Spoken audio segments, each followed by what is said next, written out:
As the MAGA infighting continues, Marjorie Taylor Greene is now coming for CNN's Scott Jennings, who sort of came for her first. If I were to say what the most surprising story was, I would say Marjorie Taylor Greene becomes not just a Trump critic, but MTG becomes a lib. Jennings, the resident conservative commentator on CNN, has been known to ruffle feathers. He is generally disliked on those panel shows, and he's only included because CNN is trying to be more equitable to both sides or whatever. Either way, he often goes viral for saying things that sound crazy to CNN viewers and to the other panelists. Recently, he had some things to say about Marjorie Taylor Greene, the MAGA/QAnon congresswoman who split with Trump in 2025 and announced her retirement from Congress. There is speculation as to why she's leaving. Perhaps she's seeking higher office elsewhere. And even more so, there's speculation as to why she is publicly feuding with Trump, the man she had devoted her entire political career to. Some on the left have been eager to welcome Greene to their side, but Greene has never said that she's now a liberal or a leftist or a Democrat or whatever. As far as we know from her, she just doesn't like Trump right now, but we don't know how significantly her metaphoric veil has been lifted. So here's the clip of Jennings speaking on Greene. Yeah, how does the kind of divide in MAGA, which is a relatively new phenomenon, I mean, there was always a little bit there, but I mean, I don't think, if I were to say what the most surprising story was, I would say Marjorie Taylor Greene becomes not just a Trump critic, MTG becomes a lib. I mean, that's what happened this year. Yeah. She got a little bit out of shape because the president wouldn't support her for a statewide office in Georgia, which she was going to lose if she had gotten into it, by the way. And so she goes off the deep end. There's more, but he posted that clip to X with the caption saying, "MTG became a lib this year, so what?" The MAGA division narrative is overblown intentionally by those who want to see President Trump fail. Trump is still extremely popular among Republicans. He's the strongest party boss in the modern era. It's time to focus on winning. In response, Greene said, "Oh, look, I'm being lied about again by Bush neocon and Mitch McConnell consultant Scott Jennings.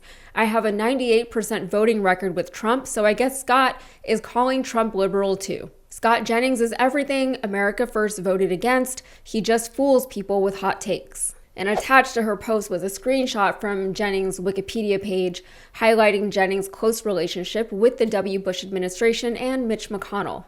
Jennings was speaking in jest to an extent. He was trying to make a moment out of it, and I guess he did because MTG responded to him, and I'm here talking about it now.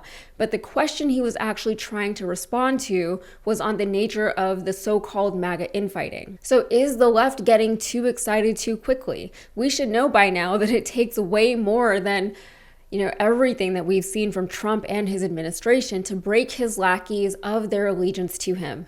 So here's the rest of Jennings' response. Look, I don't think these divisions and all this fraying are as big a deal as some people make it out to be. Trump is still extraordinarily popular among Republicans. He's the strongest party boss in the modern era.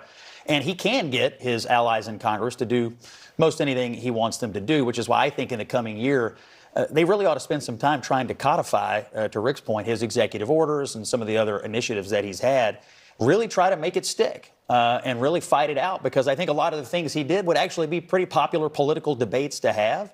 And so why not spend a little time on that? And it would give him something to do this year. He's going to have to get out in the country, too. And Neera's making the case against the Trump economy. But the line can be drawn between what he's doing and what mess was left. You started to see him do this in his address to the country. But that's another project for 2026. Get out and become the salesman in chief for the Republican agenda. He did it in 24 to great success. It's weird to me that Jennings would even mention that weird impromptu Trump address at all. You remember, it was the one where he just yelled at all of us right before Christmas. But speaking of Trump's lackeys still not getting it, here's Jason Selvig of The Good Liars interviewing a Trump supporter. Do you think Donald Trump committed any crimes with Jeffrey Epstein? Donald Trump is not a crime-committing type person. He doesn't do that. I've gotten to know him over the last several months, and he is honest to a fault. He's absolutely honest. He will not break the law. He will not lie, and he will not break the law. You don't think Donald Trump would lie? No, he won't lie. Really? Ever? You don't think he'd ever lie? He has a very strong conviction about truth. He started a social media company called Truth Social. Right. Now, I'm recording this during that weird lull period between Christmas and New Year's. Most people are just chilling right now or recovering from their sugar bellies and too much eggnog. We have one more holiday to get through, and the last one also happens to be the worst one. I think we can all agree on that. So we as a nation are tired. And to be fair, we were tired before the holidays. Some people on the internet are saying that 2025 has been one of the worst years in recent memory. And no, I'm not just talking about people with Trump derangement syndrome or whatever. 2025 sucked for so many people for so many different reasons and so many different ways. And I feel like we say that every year, but this one has been particularly especially strange and trying. Not just that, but we're going into the new year, 2026, with very little hope for the future, with little understanding even of what the new year is going to bring, and little excitement for whatever the new year even could bring. And I know that it's all just an arbitrary benchmark. January 1st isn't some magical reset. It's just another day, but it is the day that we've chosen, however arbitrarily. This holiday season has been markedly less merry too. And I thought it was only me who was feeling this way, but there seems to be a prevalent, prevailing melancholy that just is hanging over all of our heads these days. And we didn't get any rest from that during the holidays. If anything, the overall sad state of our economy and politics have been highlighted as we struggle to prepare Thanksgiving and Christmas feasts amid inflated grocery prices, and as we struggle to buy Christmas presents for our loved ones amid inflated everything else prices, and as we struggle to travel to see our families because this country doesn't give us enough days off during the year, and because air travel has become prohibitively expensive and less comfortable. And the nightmare in Washington has not ceased through any of it. It has persisted loudly, almost as though they were all oblivious or even antagonistic to the fact that the rest of us are trying to find some modicum of happiness and peace in spite of the fact that we've all learned to live under a constant barrage of devastating and depressing headlines. That was the goal all along, though, wasn't it? To exhaust the public with fear and stress and anger so that we just stop paying attention to whatever it is that they're up to over there. Or even if we are paying attention, we're too tired to fight back. Or even if we do find the energy to fight back, we couldn't possibly have the time or the resources to fight back against everything that was happening all at once, all the time. So let them fight each other, even if it is just for show, even if they've got ulterior motives for attacking their peers or colleagues or their own chosen leaders. I don't personally get too much enjoyment out of the infighting, mainly because I just don't trust it.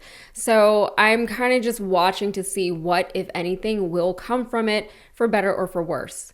But even with the ulterior motives and the like, it's still a good thing that all of their negative energies are being directed at one another. We'll see how long it lasts, and we'll see how deep these divisions actually run. And in the meantime, I guess we'll all just eat cake and they can eat each other. All right, that's it for me. If you got anything out of this, please like the video and subscribe to the channel for more. Thanks. Hey, it's Yasmin Khan. Thank you so much for watching. If you're into what we're doing here, please hit that like button. It really, really helps. And if you want to see more videos like this one, don't forget to subscribe to Rebel HQ and hit that bell so that you never miss an upload. I've also got a playlist with all of my videos, so feel free to dive in and catch up there. And if you're over like the corporate spin and just want real people-powered news, hit that join button and be part of the movement. We couldn't do it without your support. Seriously, thank you so much. Stay informed, stay engaged, and I will see you in the next one.